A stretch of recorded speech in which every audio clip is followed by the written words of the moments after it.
I rather suspect that, like me, most of you have never been to the moon, and we probably never shall. But the next best place to visit is an area called Cappadocia in Turkey, and that's where we're going next, for it's the land of the lost empire of the Hittites.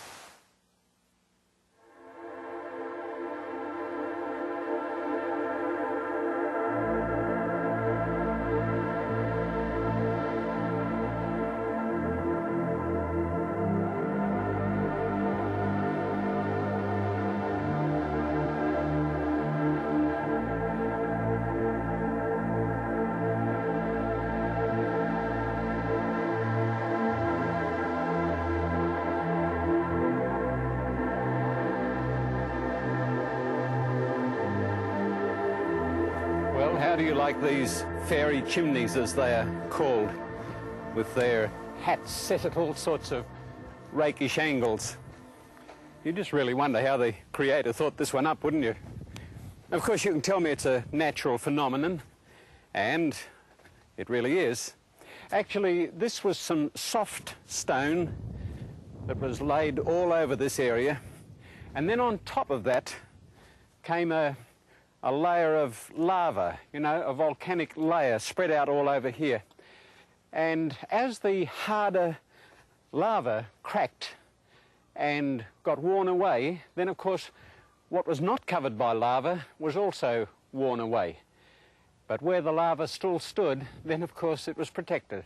And so here we have these fairy chimneys.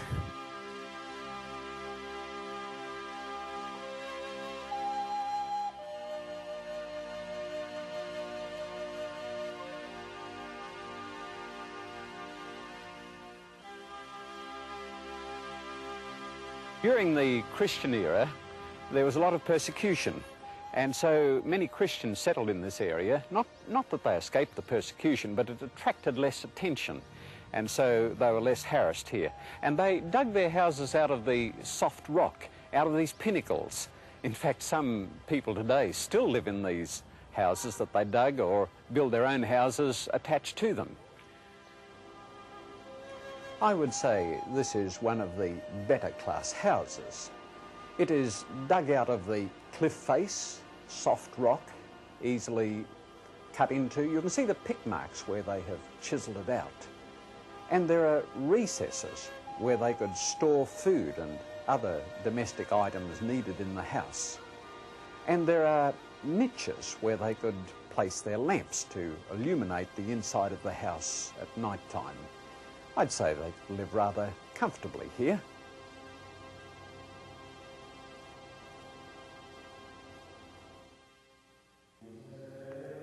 The Christians also carved their churches and chapels out of this soft rock and adorned the walls of them with very colourful frescoes. Many of the Christians went a step further and burrowed into the ground. They dug into the cliff face and then made just like a rabbit warren. They lived right underground.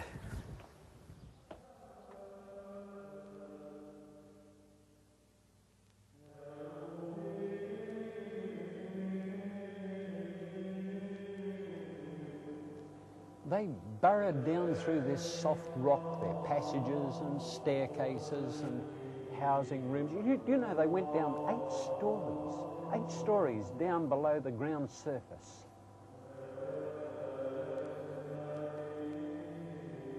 And there were rooms and houses and places to live down here. You were at least close to your neighbours.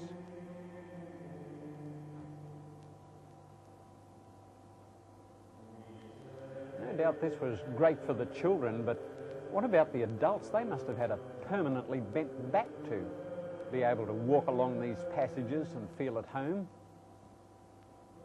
I suppose they were used to it. Of course, they lived here during the night and evening. Daytime, they went out and looked after their fields.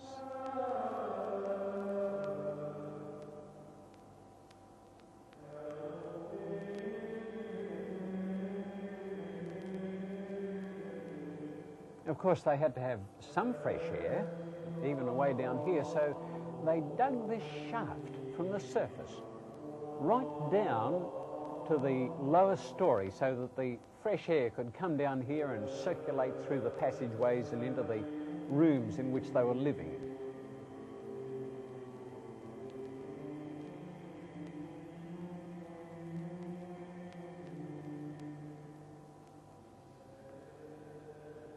But I'm still not sure that this is where I would really like to live.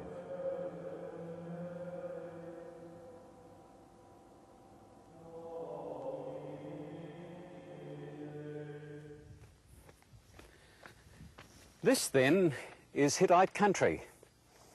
They occupied all of Cappadocia and Anatolia, in other words, what we'd call most of Turkey. And they're a very great nation. In fact, at one stage in ancient history, they were the greatest nation in the Middle East.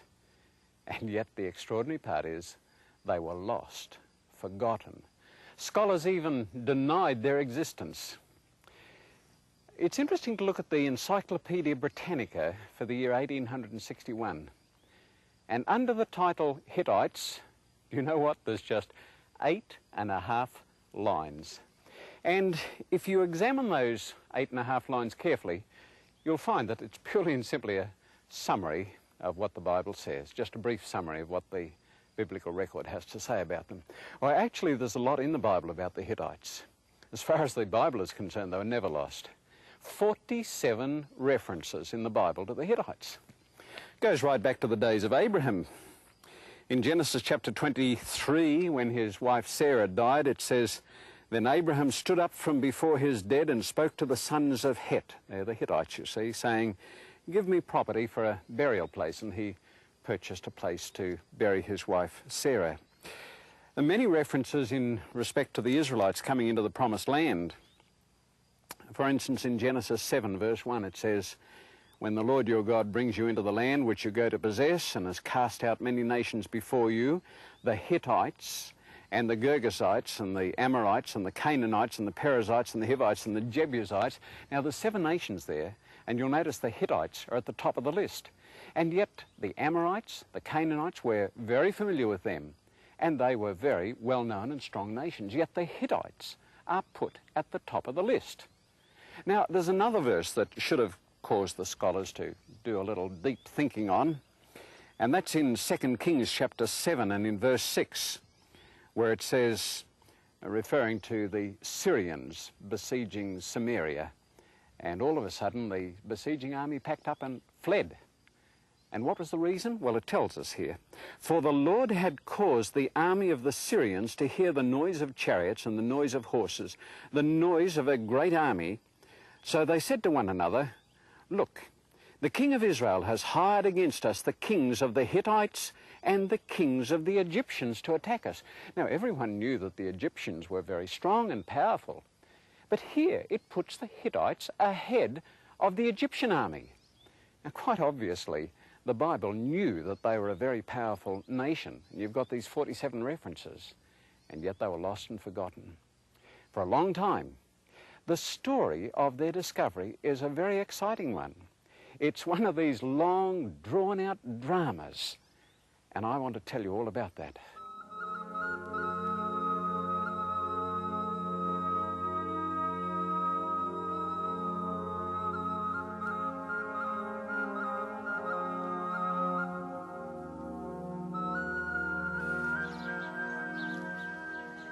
Our story really doesn't begin here in this village.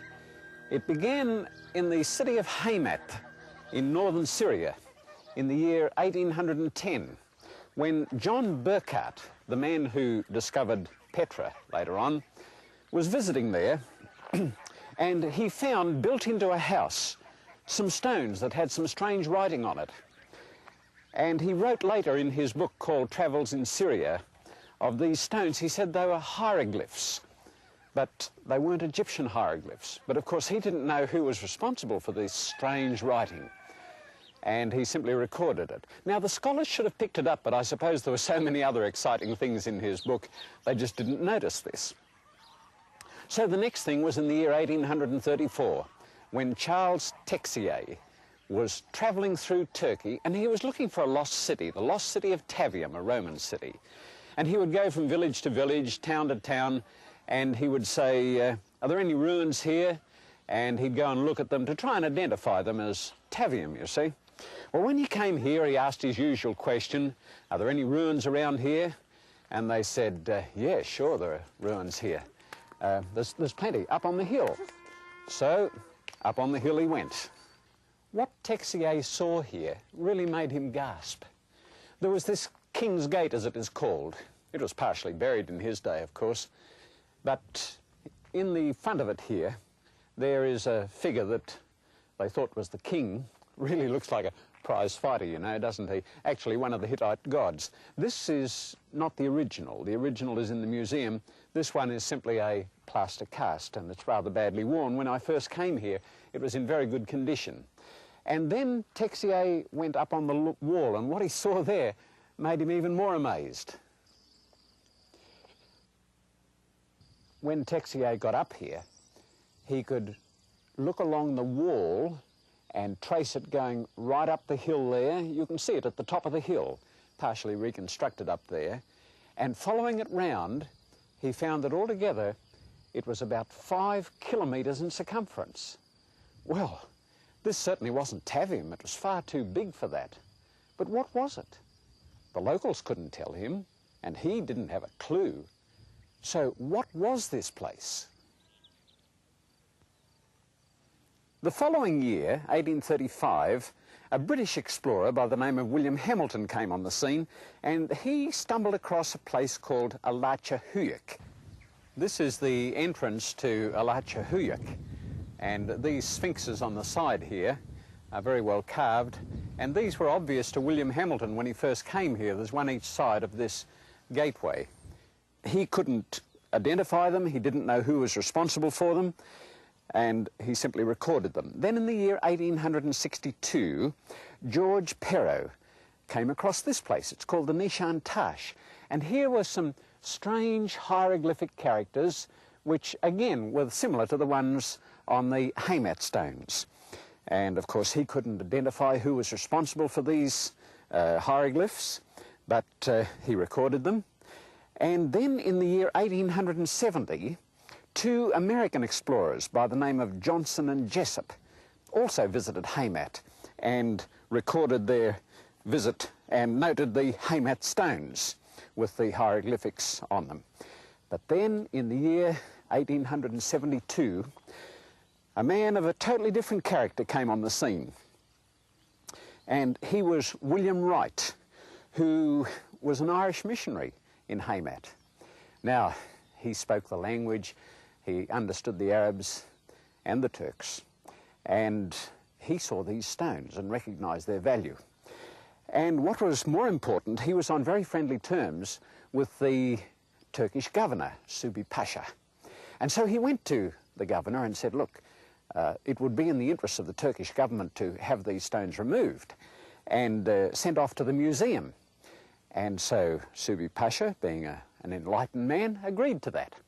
And so next day he sent his soldiers along to start chiseling the stones out of the wall.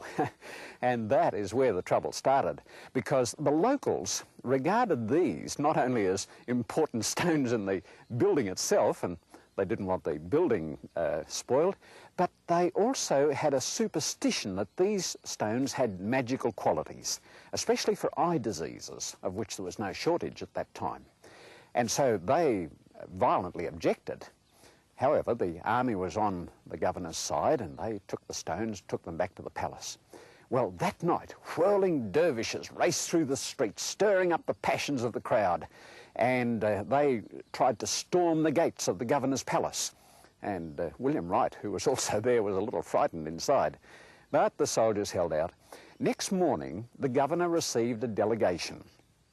And the delegation came in and stated their case. Now, what had made matters worse was during the night there had been a fall of meteorites, and these falling stars had really aroused the superstitions of the people. And so the delegation came in, and the governor listened to them, and finally, after their protests, he said, now let me see, did these falling stars kill anyone?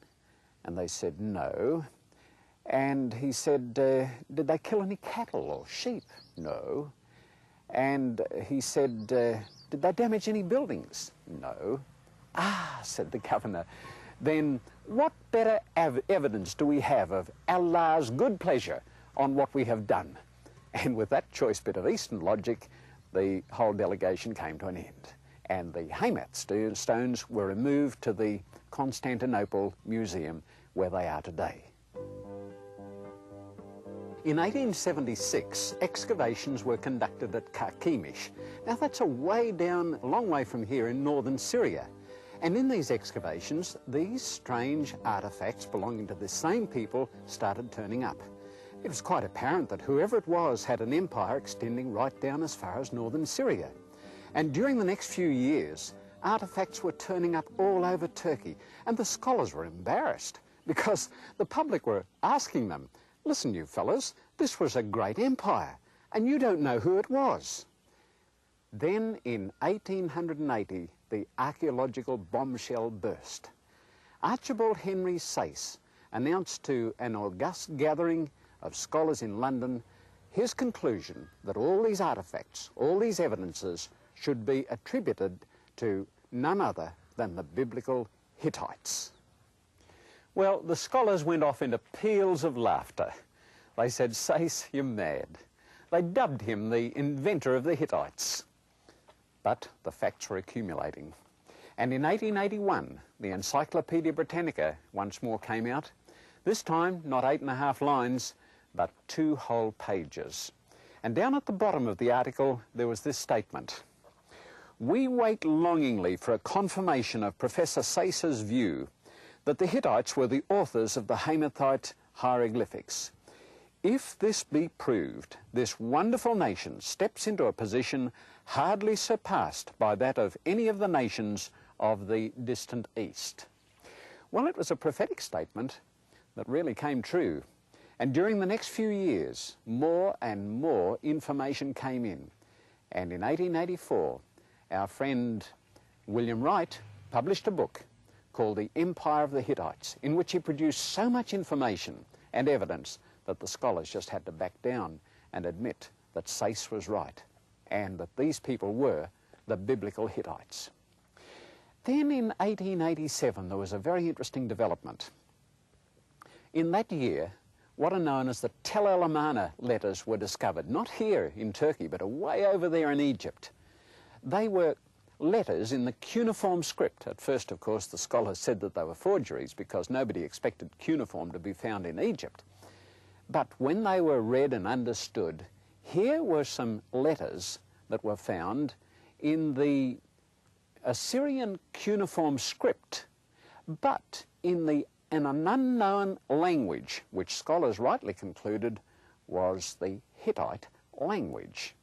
They were known as the Azawa letters, and scholars went to work on trying to decipher the Hittite language.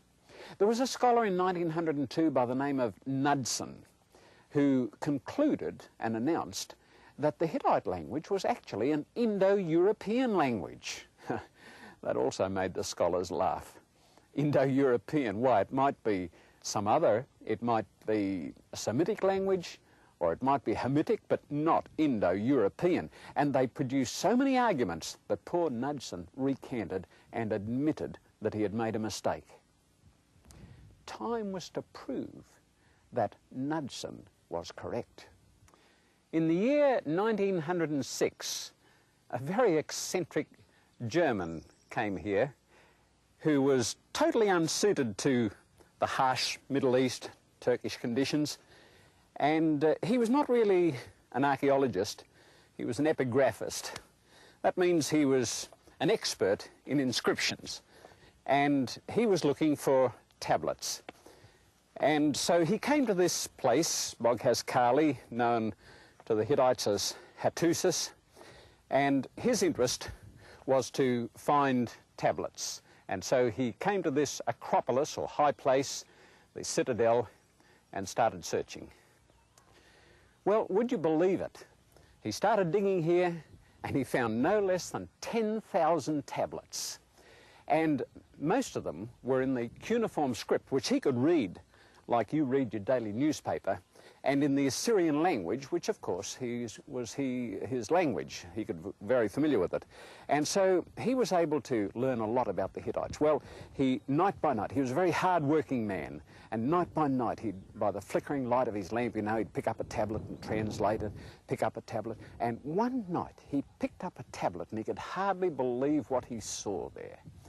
He found himself reading the Hittite version of the peace treaty between Ramesses the Great and Hattusilus, the very one that was on the wall at Karnak and other places.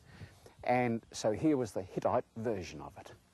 And so he was able to learn a lot about the Hittite history by reading these translations. In 1915, a scholar by the name of Hrozny confirmed that the Hittite language was indeed an Indo-European language. And from then on, there was no turning back. And in 1929, a manual of the Hittite language was published. In other words, the scholars could now not only read the Hittite history in Assyrian language, but also in the Hittite language. So, two problems had been solved. First of all, the identification of the Hittites.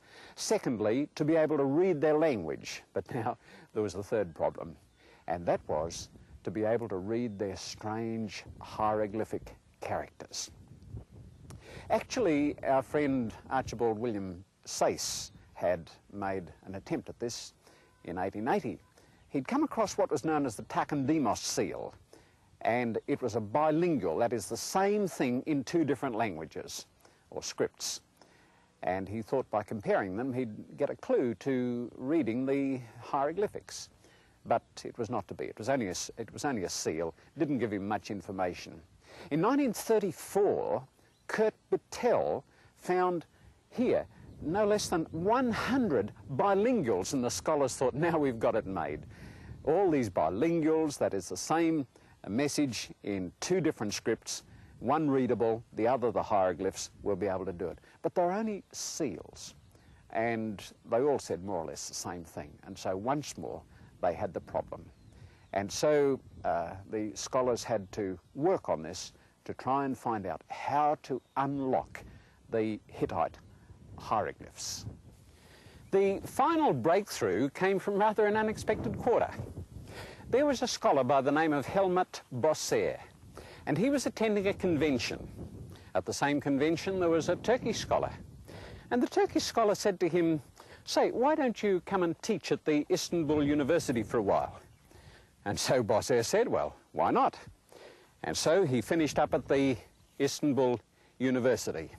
Well, during the holiday period, Bosser decided to do some excavating, and he took a team down to a place called Karatepe. And there they did a season of excavations, found a lot of interesting things. On the last day, when everyone was packing up their tents and goods and chattels, Bosser just did a little wandering around on his own account, and he saw a stone protruding from the ground. He did a little scraping, and he was very excited to discover that it was a slab of stone on which there was a Phoenician inscription. And he thought, wouldn't it be fantastic if this was a bilingual, that is, a stone that tells the same thing in two different languages. And so he excavated another stone over here, and sure enough, there were some markings on it which he thought were Hittite hieroglyphics. He thought, we've got it. But do you know what he did? He just filled it all in, left it there, didn't say a word to anybody, just went back, packed up. Next morning they went back to the university. Well, I think Bosser was one of these people who had a sense of the dramatic. In the next season of excavations, they all came to the site, and they started out the next morning, and Bosser said, well, now, where shall we start excavating today? Why don't we start over here? And so he put his men to work there, and sure enough, a few moments later, there were squeals of delight. They found this stone with the Phoenician inscription on it. And Bosser said, hey, wouldn't it be great if this was a bilingual? Look, dig over here. And so they dug over there, and sure enough, here was this stone with these markings on it. But as it came to the light of day, Bosser realized that what he thought had been Hittite hieroglyphs were nothing more than the cracks and weathering of time. Boss Hare's heart just sank right down to his boots. However, they continued with the excavations, and sure enough, they did find another stone, and it was a bilingual. It was in the Hittite hieroglyphs. And so, as a result of comparing these two stones together, they were able to unlock the meaning of the hieroglyphs.